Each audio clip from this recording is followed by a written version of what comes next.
Hey everybody, welcome back to the channel. You are at the Cryptopolitan, your one-stop shop for all news when it comes to blockchain and cryptocurrency. I am your host, Satoshi Shawn. Glad you're here. If it's your first time here, please hit the subscribe button and the bell for notifications. We get news videos out to you almost every day, and a weekend report. Didn't get one out yesterday, my birthday. But I'm here now.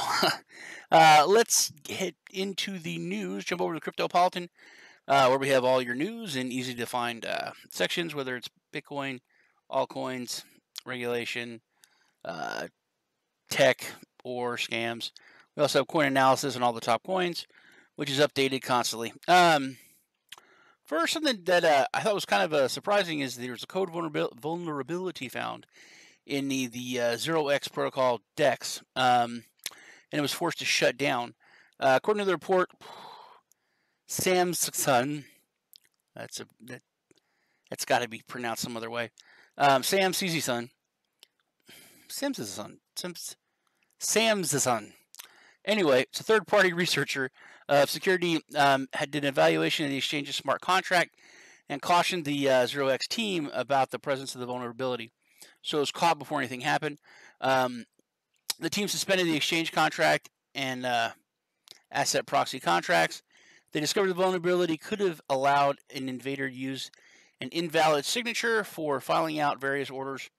Furthermore, it was assured that the vulnerability has not yet been exploited and users' funds are safe and safe. All right. Good. Positive story. Necessary to a consortium of leading South Korea firms aim to launch a blockchain mobile identification system. This is kind of a big deal. It's kind of a huge consortium coming together. It's going to put basically all your information on the blockchain. There's a lot of big players in this. The objective is forging partnerships with significant firms to develop an identity system which will make organizations and the individuals that are in control of their identity and their information during the online transaction without any involvement of any intermediary. So you don't have to keep going through all these third parties and giving your information out constantly, where it would be in one place on the blockchain, which thereby making it a self-sovereign in nature. Moreover, the services that will be provided by the blockchain-based identification system include storage of personal information, such as your bank account numbers, like credit card numbers if you want to do drafts or purchases, numbers of resident registration, driver's license number, passport numbers, whatever you use for KYC stuff, and so on. The financial services companies that are involved are Woori Bank, KEB Hana Bank would be providing the certification services. The telecom companies are KT, LG, UpPlus, Coscom, and SK. Telecom will be managing the stable mobile services, and Samsung will be responsible for secure management of the data stored via the Samsung Knox. Like I said, big players, big deal. South Korea's, they've been at the forefront for years. They've been very, very crypto friendly. So I think this is a really, really big thing. Now, this is a little bit, I don't know. I want to do this story and I want to talk a little bit about my opinion on things. Cryptocurrency in Russia. Would the blockchain help the blockchain agenda help Russia? I think. There's several factions in the Russian government. Some are very anti cryptocurrency, and some are very pro cryptocurrency. I think that President Putin is very pro. He has ordered, regulation and frameworks to be set up and done by July. We're over halfway through July, so we're gonna see what happens. The path ahead. Russia has a long path ahead towards cryptocurrency regulations, while the country stands skeptic for the king of cryptocurrency, Bitcoin, and especially Facebook Libra, which they're very against, deeming it a threat to national security. Because a lot of people think, Facebook's just a tool of the NSA and the CIA. Here's the thing. Now that Facebook has come out, Facebook has definitely the U.S. government scared. And basically the U.S. World Bank scared, the U.S. government scared, because this hegemony they've had, this this stranglehold on the world through the U.S. dollar and the currency is being threatened. Like I've said many times in other stories, literally overnight, Facebook has become one of the biggest countries in the world when it comes to currency. They have over 2 billion users, probably like close to 3 billion users with WhatsApp. Actually, close to 4, because a lot of people in China that use WhatsApp, they can't use the Facebook, so their base is huge. So if all those people are using this currency, it has a much broader base worldwide than the U.S. dollar, which is a huge threat to the U.S. dollar. So the government's scrambling. They're trying to freeze the Libra project. But that really, the thing is, it really shows people basically how currency works. That there really is nothing backing the U.S. dollar except basically violence. United States military, if you're another country. If you're just a U.S. citizen and you say, I don't want to take this money, they say this is U.S. tender, you must accept this, they'll close your business down. They'll arrest you. You can get in trouble. You have to accept that U.S. currency. So basically, there's nothing backing it except for the threat of violence. Someone's going to come with a gun, whether it's a soldier, whether it's the police, whether it's a regulatory agency, whatever. You have to accept that.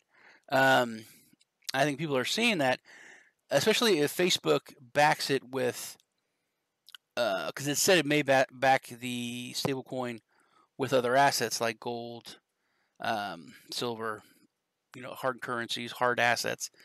So, but that's what Facebook is doing.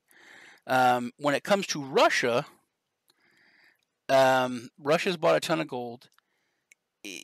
They could develop their own cryptocurrency. They could develop their world cryptocurrency, like Facebook, like Libra.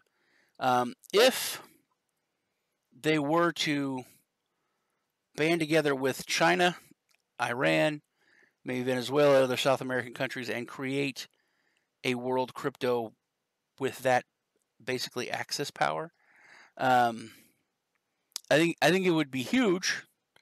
But I think it would also start World War III. Not necessarily a nuclear war, but I think World War III would be a currency war. It would be a financial, which people have said and economists have said that that's what the Third World War would be. It would be a financial war. And if that coalition were to take place, Russia, China, Iran, and then Venezuela, those continents would be covered. The Middle East, Asia, Europe, South America. It would kill the dollar, especially with as much hard assets as China and Russia have with gold and silver. And then the Middle East with oil, Russian oil, and Venezuelan oil, and diamonds in Venezuela as well. It's a scary thought because that could definitely happen. Speaking of the United States government, the FTC has leveled a $5 billion fine against Facebook. That's $5,000 million. That's so much money. All of the drama and everything in the United States about building the wall, this one fine would pay for everything that they were trying to get to build the wall. So it's a huge fine against Facebook because this is because of the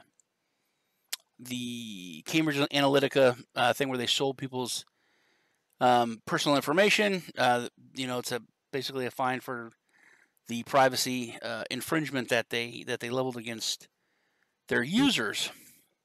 But to put this in context, this is the largest fine ever given out by the Federal Trade Commission in the history of the world.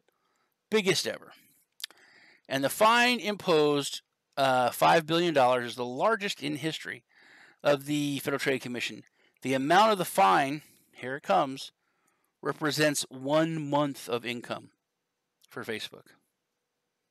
So, I mean, think of that. Think about this massive crime, this massive fine.